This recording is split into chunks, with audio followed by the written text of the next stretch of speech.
Kenny has a sixth sense when it comes to local archaeology. It's just natural to him. When, years ago, when he founded the Thousand Islands chapter of the New York State Archaeological Society, we were working on the site, and he dragged me along, and it was a new site. And he was just sitting there, I thought resting from everything he had done. But he wasn't resting, his mind was working. And he was taking a look at the lay of the land, how far everything was from the wood line, the grades, the scale, and imagining what it was like hundreds of years before, how the terrain had changed. And he does that all the time. And he thinks how people would settle in the place he's sitting in. And he's very good at that. And he has sat and speculated on a number of sites all over the North Country. And when he finishes conceptualizing, he has a very good idea of what was there, and more likely than not, has correctly determined how people lived in that spot. It could be his genetic makeup, or the time he spent listening to relatives who had that, who nurtured that archaeological gene, or it could just be that he is thriving because he's following a passion, and this is a passion. And when he starts talking about it, and he will enliven the history of Jefferson County the way he has done it for me. I'm sure he'll do it for you. So I'm very pleased and proud to introduce Ken Knapp.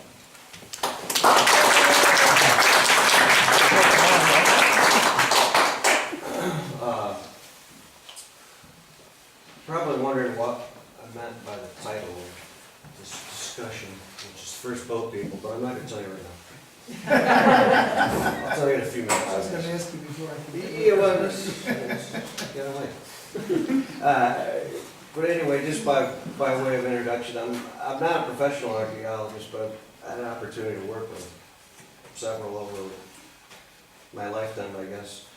And I actually was more fortunate to be born in a family that's been basically doing this kind of thing since, well, over 100 years ago. My kids are the 5th generation of Knapps that were into this kind of thing. And, but anyway, basically, it's sort of started off as a mission over the last 20 or 30 years or so, to try to locate and verify all the sites that I could, basically. Try to get a good idea of what was going on around here, because strangely enough, even though this area has more activity than most places in our state, it's really not well understood at all. I mean, nearly at all. And I guess some of what I'm trying to do is raise awareness and get people kind of excited about that prehistory. And when I say prehistory, I mean pre-European contact, because when you're talking about Native American cultures up here and you say prehistory, it basically is referring to pre-contact, before European contact. So just when I say that, that's what I'm kind of talking about. But I guess kind of one of the best the only big bright memory I have in my real childhood was not Christmas or anything, but it was actually going upstairs in my grandfather's room on Bishop Street, Watertown, where I lived, where he had his collection set up. And he would hang out and we'd hear all kinds of stuff when we were kids. And I mean, I was a little kid, that was like in the early 60s, but that sticks in my mind. Well, I mean, that's better than Christmas going up those stairs. I mean, that's just like, wow for me. So if along the way maybe I can kind of impart some of that excitement to you, that'd be cool. That's one of my goals, I guess. Because it was, it was better than Christmas. But if you're into this stuff, I guess. But anyway, I just, one thing I want to tell you is give you a general overview, because not everybody's kind of up to speed, I suppose, on what big story is around here. But essentially, the people around here now, consensus says that, and especially I'll use the St. Lawrence Iroquois, were the last people here. They were separate people from other regions. They weren't necessarily part of the 5 nations, or they weren't part of any of these larger groups. They were actually realized as a separate group of people inhabited the St. Lawrence Valley and the eastern Lake Ontario lowlands, I guess is what you call it. And basically, we don't know a lot about it. Because once we had European contact, it was up by Montreal. It was by Cartier, and that was like the beginning of the 1500s, or midway through, and essentially he met the front of a large group of people that nowadays are kind of thinking maybe up to 25 different separate groups of people that lived in our area. And within 50 years or so later, when Champlain comes through, there's nobody here. It's gone. Everybody's gone. I mean, there's nobody here. Except these are all now hunting grounds associated with various groups of the Five Nations. So it's always been a big mystery. But now people kind of realize they're a separate group. And so it's other than up in Fort Drum, which is where they've got a real active program as far as cultural resource management, there's not been a lot of professional or academic work done directly in our area. So we're kind of left with still this huge mystery, even though, strangely enough, we got more stuff happen here than in most places in the state, which is pretty wild. It's just to give you an idea of the density of sites. I own 2 chunks of property, our family does, and one's not too far from here, and one's up House Road.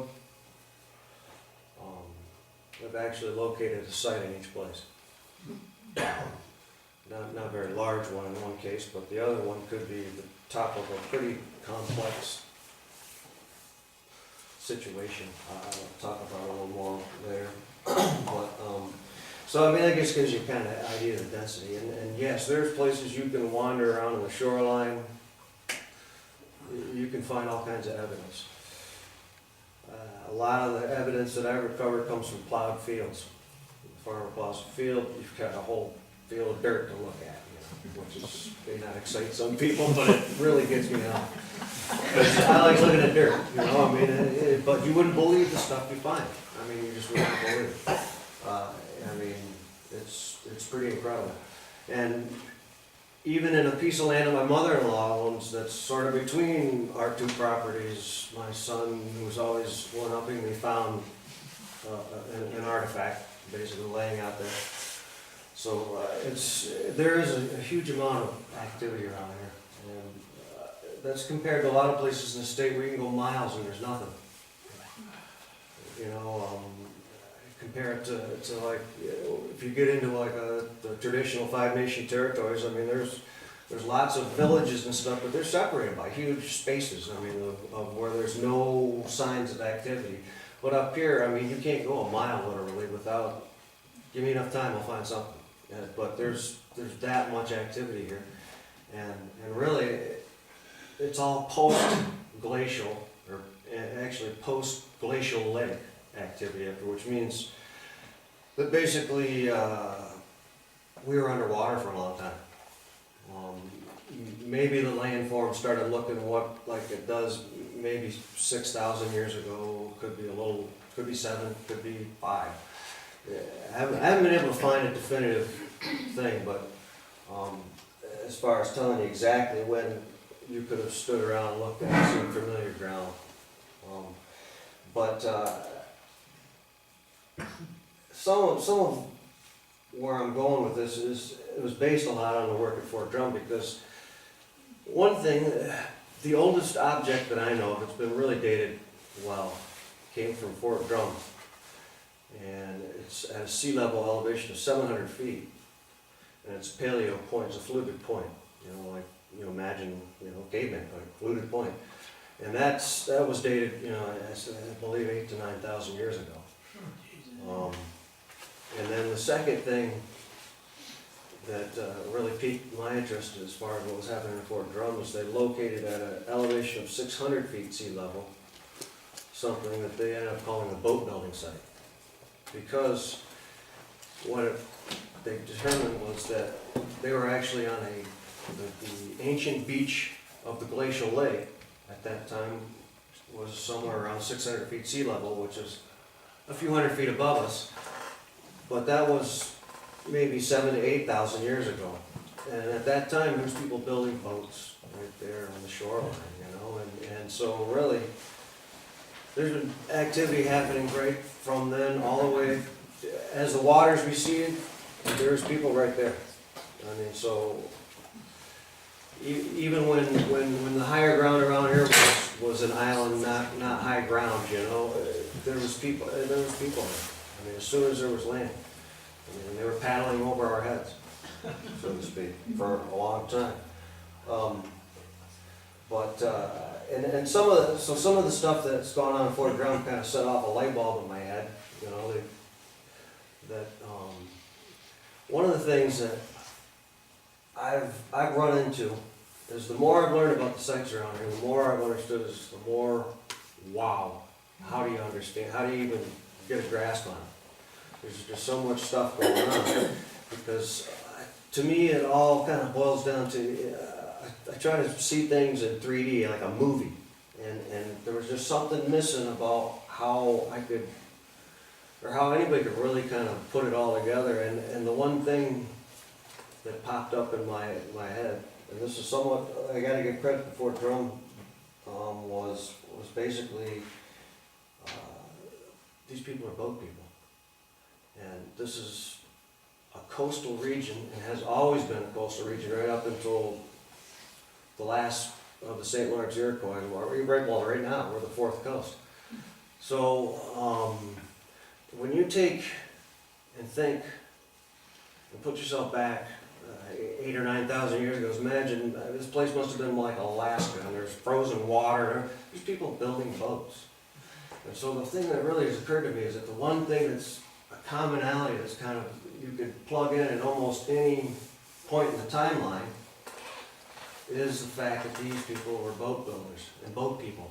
I mean, they basically, that was one of their key survival technologies, was boats.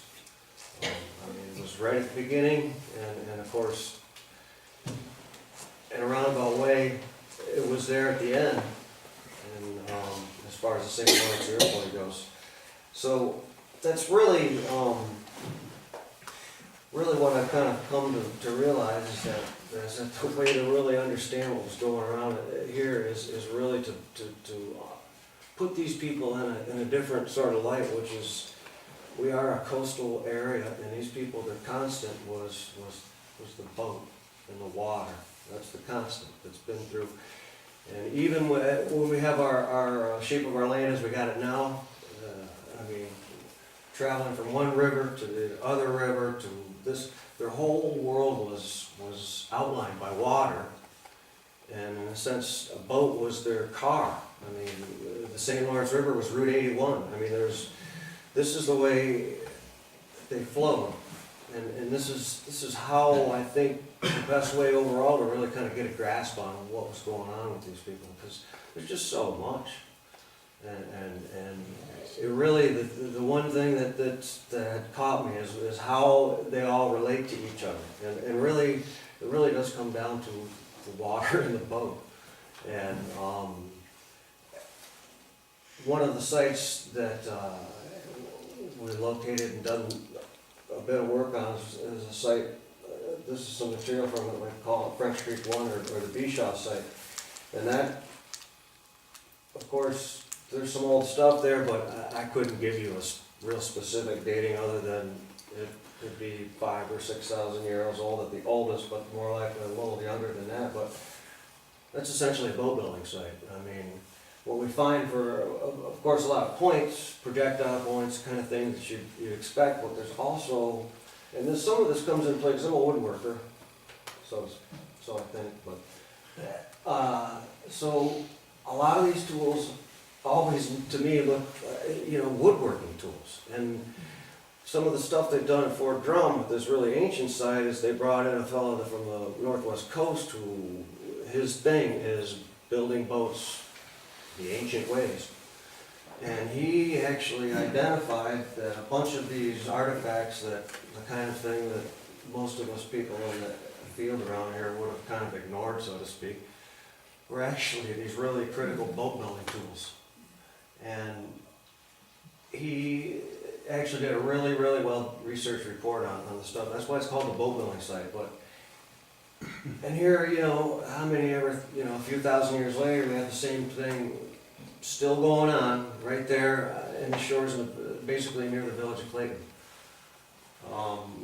There's some material over here from the Shimo, what we call the Shimo River, called K1 site, for lack of a better term. There's woodworking tools there. Again, you find spear points, the type of stuff you'd expect, but there's woodworking tools. There's always these woodworking tools, and it starts becoming this pattern that you see. There's a site in the Shimo Bay, we call it the Bowman site for lack of a better term, but I mean, these weren't for working stone, these were for working wood. And even down to something like this, that's, you can see this, this is a gouge, it's what, part of a huge gouge. It must have taken, I don't know how many hundred hours to make this object, but it was an important object. If anybody works wood, you can see what this was used for. Got a log, got to turn it into a boat, all you got's a rock. You know, I mean, that kind of thing, you know, and even if you're talking about, which the technology has been there, I believe, throughout for building some bark-covered vessels. You still have to take a tree somehow and turn it into a boat. So hence, this is where we start finding this pattern where it's like pretty much everywhere. I know I've seen stuff in my friend Will's collections that he's picked up at the foot of grindstones. There's a lot of woodworking tools there. There's some examples here where you'd find a point that was a serviceable point. One time, sometime it got chipped, broken, or whatever, and it was reworked into actual drill.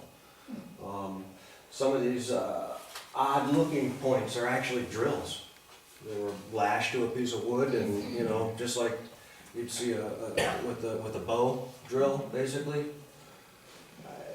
Because one of the key elements of building boats is, especially if you don't have, you know, modern fasteners, is you essentially are sewing things together. Using whatever, whether it was spruce roots or whatnot. I mean, there's a variety of things, but essentially, I mean, you start figuring out that almost every site that you look at throughout the timeline, there's these same common elements, and it all revolves around the boat and the water. I mean, essentially, their food sourcing, for the most part, was all about the water. I mean, even up into the Iroquoian times where a large part of the diet was agriculture, the amount of fish materials and water-derived materials that you find in the middens and the trash that you're digging up 500 years later, it's just unreal. I mean, these people had a huge diet involving fish. And if you think of the stories about in the historical times where, you know, when the first guys cleared the land off and the farmers, you know, one of the things they did was go down to the creeks and everything and with the pitchforks and fill the wagons with salmon. Because that's how easy it was, you know. Of course, that species of salmon is now extinct, but the point being that, I mean, there was a huge amount of resource in a small area, relatively small area, especially if you compare it to an interior area of the state, where you might have a body of water or a smaller river or whatnot. I mean, we've got a massive body and a massive amount of water, so it was a huge component of their existence. So really, that's kind of what I've been hitting on, and that's kind of why I'm calling this the discussion of the first boat people, because it kind of piques interest, but it really is a key way of trying to look at what was happening and what was going on at that point in time, and various points in time. But I found that the more I knew, the less I understood, and this is actually kind of like a light bulb going off over time, that the common thread is the water in the boat, right from bobbing around the melted glacier bergs floating around 300 feet above our head to you know, the last dudes that were here. So, and and we kind of think of our, especially when we live around a long time, as being, you know, the river rat, the boat people, you know. But you got to go back thousands of years, and One of the exciting things though is the fact that there's so little really known. I mean, like I said, there's a lot of good work done on Fort Drum. There's been various things done over the years, but for having a place that has the most intensive amount of Native American cultural activity traces basically around in the state, really, there's no book that you can go, oh, this is what happened. I mean, this is still out there. We still don't know. And I think that, especially with the St. Lawrence Iroquois, it's really key to understanding them as kind of evolving into, so to speak, because some of the, there's various theories that says they were people that migrated and whatnot. And there probably was people migrating in and out of the area because we're at a hub for traffic, so to speak. But general consensus is St. Lawrence Iroquois kind of evolved out of the folks that have been here. So there may be the DNA from those people at Fort Drum may have still been present in the St. Lawrence Iroquois. I can't say, but the thing of it is on one hand, up until the contact point in time, it's always bothered me that the Five Nations to our south and actually that way, north, west, east, I'm sorry, and the Huron Nation, which is another Iroquois nation across the pond, were pretty powerful entities that were banging heads. And it occurred to me that, and it's maybe somewhat biased on my point, but we have the best piece of real estate when it comes to terms of gathering resources readily available, minimizing the travel and the effort of travel that you need to gain the resources that you need to survive. We have the prime real estate. Everybody knows how much nicer winters we have than just go on top of Tug Hill. Yeah, snowshoeing, yeah, go for it. Really, I mean, if you start thinking, we are in a semi-microclimate and relatively always have been, so to speak, even from the time this was a glacial lake. So what was stopping all these other groups from just squishing us down? Well, I think that, and this ties into the thinking now that there might have been as many as 25 groups comprising this region, that the key to their strength was their boats. This may have been, for instance, in Clayton, there's several villages. Well, the most people that were in there, any one of these particular villages may have been 100 to 200 people max, something, give or take. I mean, most of these villages fit into an area that was roughly 200 feet by 400 feet. Not a huge thing, but if you think of multiple groups and having the equivalent of the internet in prehistoric times, the river, the travel, the methods of travel, the fastest that you could get.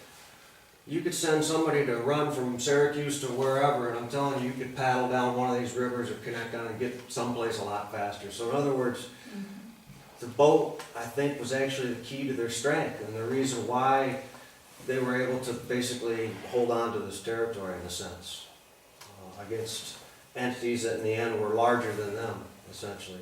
And it may be somewhat because we're at a crossroads that these people were traders. They had resources that they had traded other groups with. So there actually might have been a actually cordial relationship between the Huron, this group, St. Lawrence Iroquois, and the Five Nations. In other words, we may have been between them, but that doesn't necessarily mean that we had totally hostile. In fact, I'm sure that it's probably the opposite. Probably there was more positive interaction with our group than there was negative reaction. And you can see that in the timeline, the archaeological timeline, because it isn't until the very last sites where you really see these heavily fortified sites. So again, with all this travel going on, I think these people had a different kind of take, and really, again, boats was key to it. And in the end, for the St. Lawrence Iroquois, I think that actually was actually the thing that led to their demise. Was, and this is semi-speculative or whatever, but essentially, if you think about it, if you think about European contact happening up way down the river, Montreal, that area like that. The excitement, the wow factor that would have generated, right, with these people, and how fast the news and items, possibly, from these people traveled down through the St. Lawrence Iroquois territory, just like lightning. I mean, in other words, somebody that's good with a canoe, even if you're paddling upstream and all this, so on and so forth, you can get from Montreal to where we are in a reasonably short amount of time, when you think about it, in 15th or 16th century terms or whatever.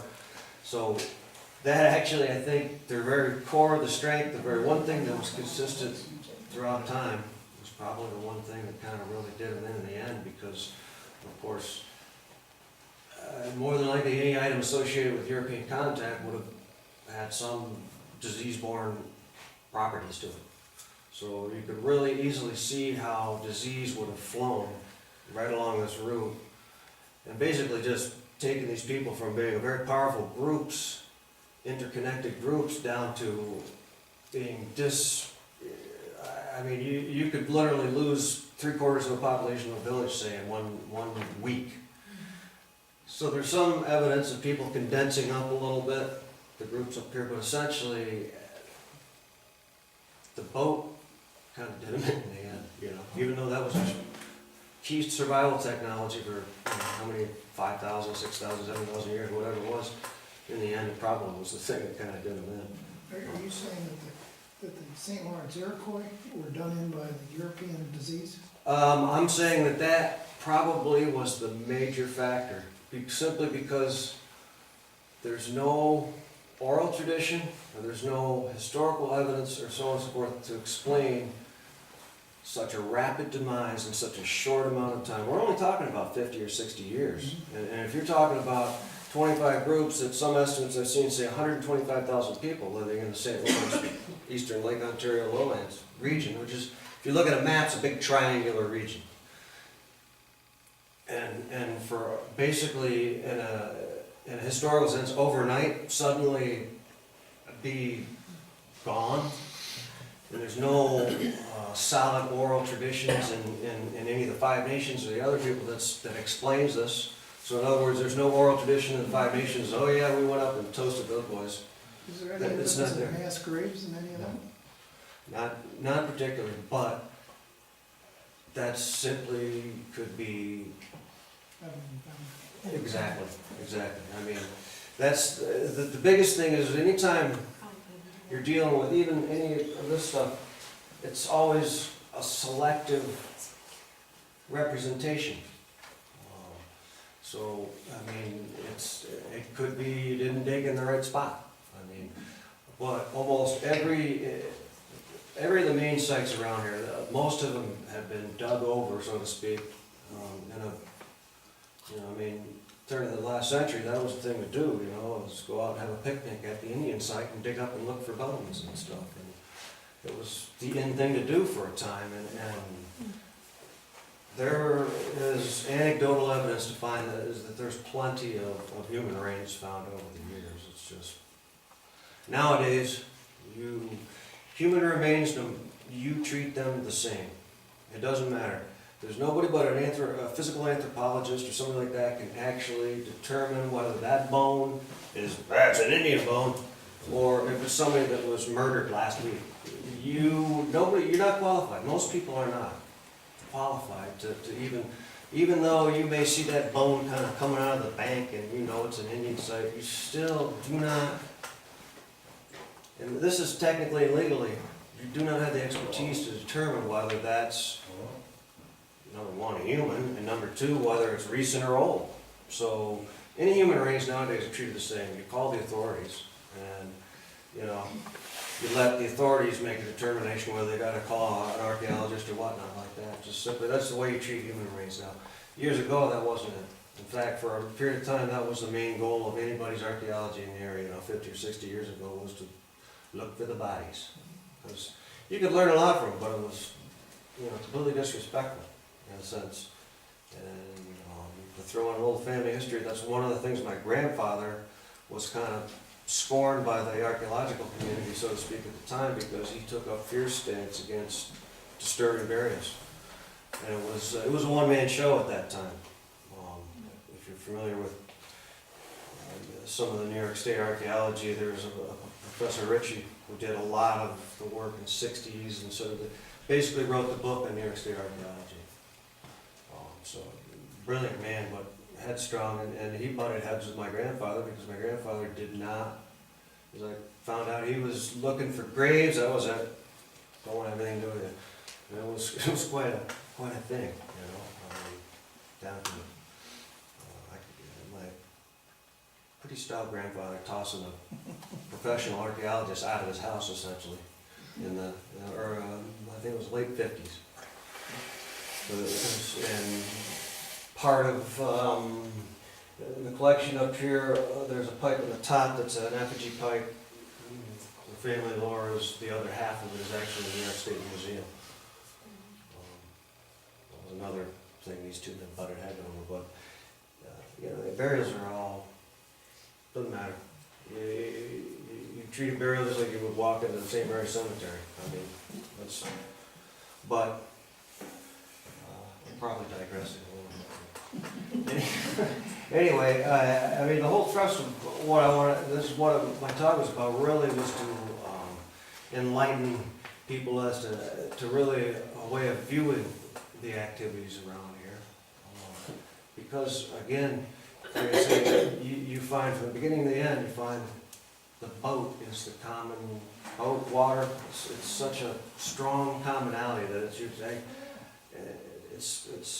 it's a diagnostic feature of a coastal type of people. And I mean, that's true if you go anywhere in the world, any ancient culture that's on a coast, and you'll find that most human activity takes place on coastlines throughout time, you know, once you get out of Africa or whatever. But that's where most human activities, still today, that's where human activities concentrated on coastlines. So, way back when, you need a boat if you're on the coast. But that's kind of the thrust of the main thing I was talking about. I wrote up the thing about it, it's good because I don't pay attention to anything I read. But yeah, because ultimately what it occurred to me is it really needs some kind of framework to really be able to piece this really wild puzzle together. And it's boats. But, and that kind of leads me into, I'm going to keep track of time, leads me to the most current thing that I've been working on, believe it or not, involves boats.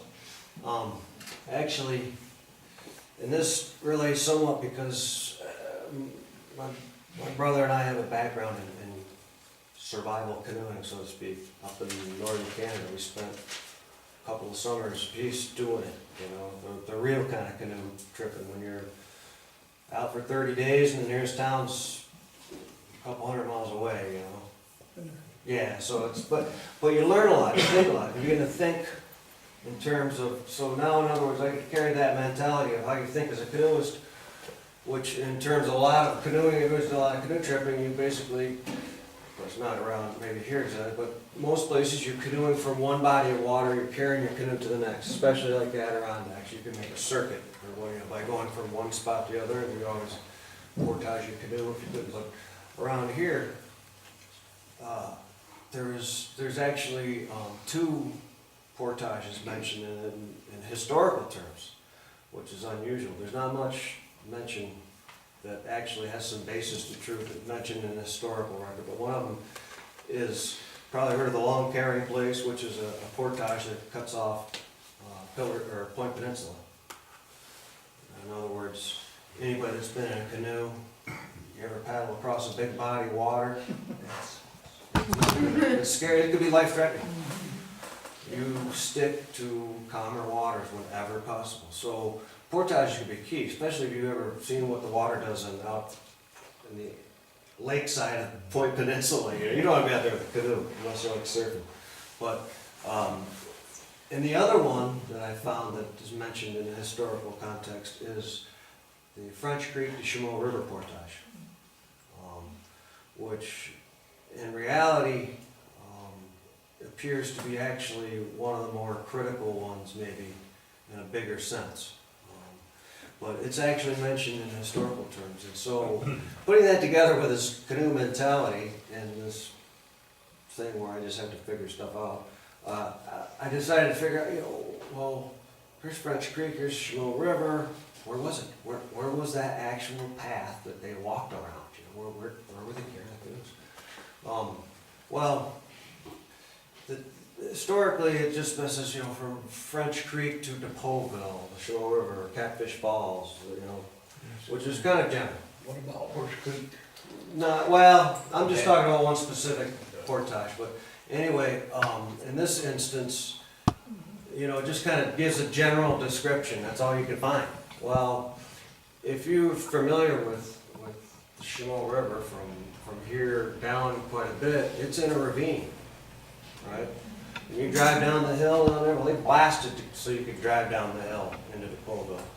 And if you know the terrain, it is a huge amount of distance actually, well, in both directions from Depauville, where this cliff face is essentially.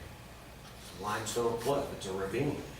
And so now, I'm thinking about walking with this canoe, and I'm thinking, okay, I'm gonna climb down the cliff.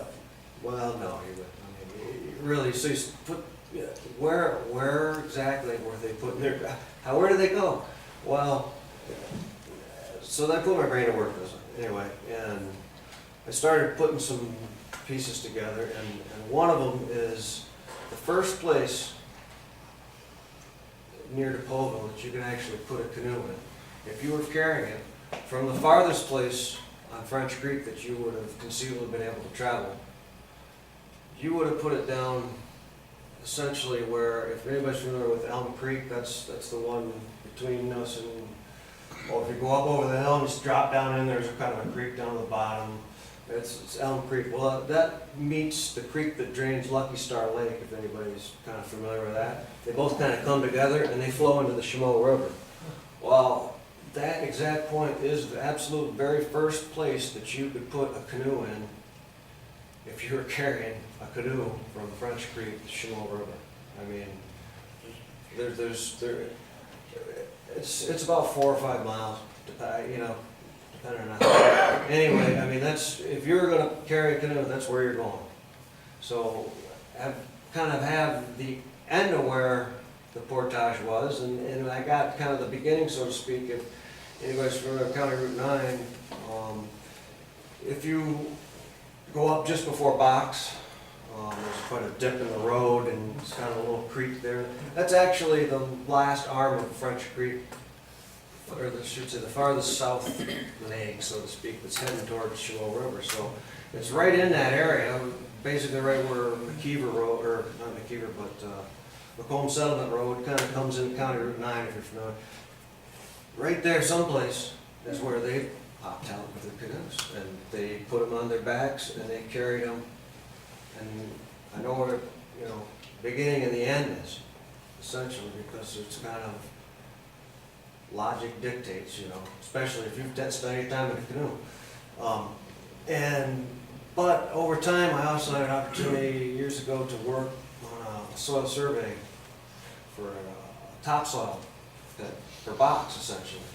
And what we discovered at one end was there was some activity centered around a very strange spring feature. It has a sand hole that you can stick up. You keep sticking something down and it doesn't have a bottom. It's scary. It's a hole. But anyway, right along there is all this signs of cultural activity. Not enough to merit say there's a village or anything out there, but there was something going on right there. Well, that particular spot is, if you know the terrain again, to get from French Creek to Schmo River, you got to cross 3 Mile Creek. So you're going to need a place to ford across it or float your boat, whatever. But a target, right? When you're out in the picture the big trees and everything, there's no road signs. So you're kind of following a trail, but so you're going, everything follows a kind of a logic, when you're carrying a canoe, there's usually one good way of getting where you're going. And so anyway, it turns out that actually could be the likely spot where they were actually fording 3 Mile Creek on their way to this portage. This spot is I want to say downstream. There's 3 Mile Creek flows to the lake now, is downstream from what's called the Wetterhahn site, or the Swartout site, which is, I don't know if anybody's familiar with Jerry Wetterhahn's place. It's right there through Mount Crick Road, essentially. It's a known archaeological village site. But then anyway, so this little spot just right, not too far from that, so there's, kind of makes sense, But, and another thing that we discovered is between where 3 Mile Creek is and where you would pop it down to get into your canoe to head out to Schmo River, there's nothing but this, if you know the terrain, it's flat ground, just flat limestone pavement. It's all of our terrain is what they call it. And in the middle, roughly, there's this giant boulder. It's a huge boulder. And I mean, I'm a guy that likes boulders, so knowing a lot of the sizes of the glacially erratic boulders when I got around, this one's big. I mean, it's the size of a minibus. So it's rather large and prominent. And not too far from that spot, and where I know they put their canoes back in, is where my son located a point. And my father-in-law, my late father-in-law, also has found several points in that same general area. So it starts putting together a few pieces of evidence there so that I've actually gotten pretty close to finding exactly where these people popped out of their canoes and marched right in and went in the front to Schmo River. One quick question. Sure. Where you're talking about, there's a little waterfalls on that one Yes. road? Yep. There's several How waterfalls. do they do that? Well, if you look at the terrain, even if you're not in the water, where that creek comes down, that drains Lucky Star Lake and meets Schmo River, that's the only walkable terrain if you're carrying a load. It's the only place where the ground has the right slope, where you can easily walk a canoe down. And the same, where County Route 9 actually runs, roughly, if you know the terrain is, again, it kind of comes out and there's a real hard curve right where I live. And right there is one of the only zones where there's not another little cliff face. It's only short, this high, that you wouldn't have to navigate. And even if it's only this high, still if you're carrying a canoe, it bites the big one. So, in other words, so there's only a narrow band of where it's really easily trotting along there. So that's one of the latest missions that I kind of put myself on. And actually we're starting to find some pretty good evidence, and it's pretty neat because some of my thinking is and there's some backup, so to speak, to this, is that, and I just try to throw it on a map here, is that this corridor, is what I'm calling, it was a main thoroughfare. This portage would have essentially, if you, I don't know if you can see this, but if you're entering Clayton, village of Clayton, you come right up French Creek, then you portage over to the Schmo River, there's this huge chunk of ground that you're cutting off. I mean, I'm saying that it's dang near a day's travel. If you're in a canoe and you got a headwind, oh, that'd be a hard day to go all the way around. So you're cutting off a huge chunk of travel. Not only that, but it puts you right into the Schmo Bay. And Schmo Bay is like the town of Clayton. It's Schmo Bay area, Pillar Point is just loaded with sites. I mean, there's a huge density. The same kind of density you find in our town on the islands and right around because Clayton is an area that's full of places. Clayton is actually known, there's the village sites are called the Clayton Cluster. But so here you have this other huge pocket of activity going on here. You can imagine the Schmo Bay is protected, the fish, everything, well, every kind of resource was happening there. But not only that, is that right here's Black River Bay, the Black River. Historically, before this place was known as Thousand Islands, it was called the Black River Country. Because that's what it was all about around here, was Black River Valley. Well, of course, right there's your access. That's your highway into the Black River Valley, right on up through. It's right there. So, and if you go down past Sackett's, you're getting right into where you'd hit the Oswego River. And so in other words, this whole little spot becomes kind of like this hub. You go across the river here, you can get into the Canadian stuff, the Kitterockway, all these river systems that take you different places. You know, whether it's Ottawa or a river system or whatever, but there's all, it seems if you look at a big picture, a lot of them all interconnect kind of in this same zone. And so I think what's building up over time in my mind is that you've got this huge swath of activity that you can really see. You started right here on Grindstone and those islands right there, it's just like whoosh, right down through French Creek, down the Cheminots River, right out in this whole region. So this was like this back and forth point. So really intensely used, and more, it shows up in the archaeological record. I mean, you can see it, it's quite neat. Have you projected at all what time it would take to make that portage? No, it's only probably 4 or 5 miles, and some of my thing is when you picture that all of our terrain, that probably likely would have been one of the only open type of terrains in an old growth forest, other than on the edge of the water, you know, edge of a creek or, you know, edge of the river. And old growth forest is, in a sense, a dead zone. I mean, you don't go into the middle of the old growth forest hunting for your deer and there's nothing there. Most all the activity that supports life happens in the edge zone. So if you look at these, all of our terrains where it's all limestone, it's more than likely that cyclically it was kept open. And so it's these huge areas of open grassland habitat, which were fantastic for the people there, but also that in this portage would have gone right across that. So it kind of depends on what the terrain really actually looked like at what point in time. It probably wouldn't take very long. I mean, in the canoeing I've done, I mean, you can make a 4 or 5 mile portage and you know, I mean, it might take you half a day or something, depends on how much gear. But in a sense, it would be a waypoint. The one spot I was speaking of where they might have crossed it on 3 Mile Creek may have been, it's kind of roughly in the center of that portage. Maybe that's where they kind of camped out for the night, finished the portage in the morning. Either or, that still was a major, it just made such a major, I mean, there was a lot happening there anyway. But in a sense, I think that's kind of like a representative of what's going on. I mean, the activity was all about boats, water, the culture, every bit of it was tied in with that, some way or another. So it's really helpful to kind of picture these people as these coastal people, right from the icebergs to now, I guess. Kenny, is there any evidence you found to show how much further back than French Creek extended south than it does now? No, other than if you look at the land, and I mean, we're relatively flat. It's all town, I think we have 350 to 400, and there's the high zones. But if you picture it, in a sense, at some point, we went from being under 300 feet of water to being out of the water.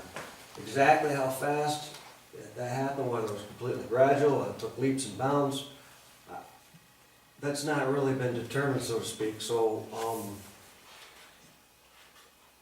it's, you know, looking back, I don't know, but I don't know if that answered your question accurately or not. Yeah, that really, there's no definitive thing that says when our landforms started looking like they are. So it's like at some point in time, at the top of the hill in Depauville would have been dry land, and where we are would have been underwater. The Cheminots River would have been a half a mile wide. If you look at French Creek, it basically flows through kind of like a mini valley, so to speak. Well, that would have been full. If you're familiar with House Road that sits up on that ledge, sometime that would have been the shoreline. At any given point in time, it's hard to say how long and when exactly. You know, but the thing is if you look at a map like this, and if you see a topo map, you'll still see that this travel route here would have come into play even before our landforms really took their total shape. Because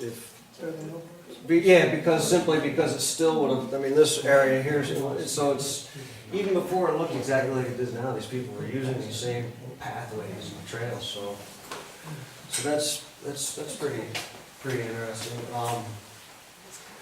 And I guess before I do whatever anybody wants to know, if I know, well, I did want to mention that some of the things that our family's kind of been trying to do in terms of raising awareness and stuff is over the last, decade or two. And I know Will can attest to this. See, a lot of sites basically kind of been destroyed, not intentionally, and not through any wrongdoing of anybody, but just because there's not an awareness that there's something there. And on top of that, I think people are somewhat,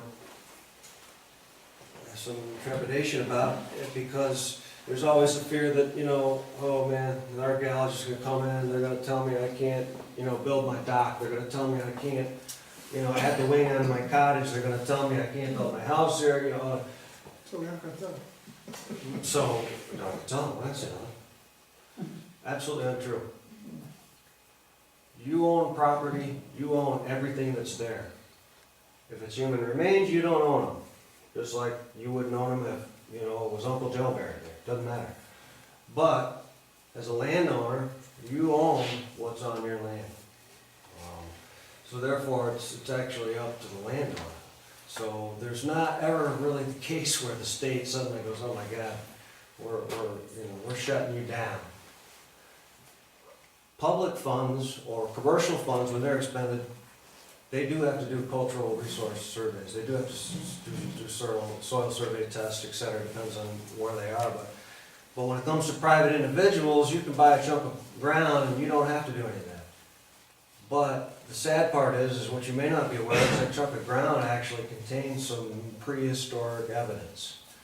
And so some of them giving this talk to try to raise that up a little bit so that, if you are, digging your foundation or whatever, anything, and you come across something, it's not something you need to cover up and hide. It's actually something that should be kind of put out there because it could be an important piece of evidence. And, so the state isn't gonna come and shut you down and take everything away. So I just wanted to put that out there because that's, and one of the key things in terms of actual specific locations of places I get real vague about simply is out of respect for the landowners. People that own land that may contain a site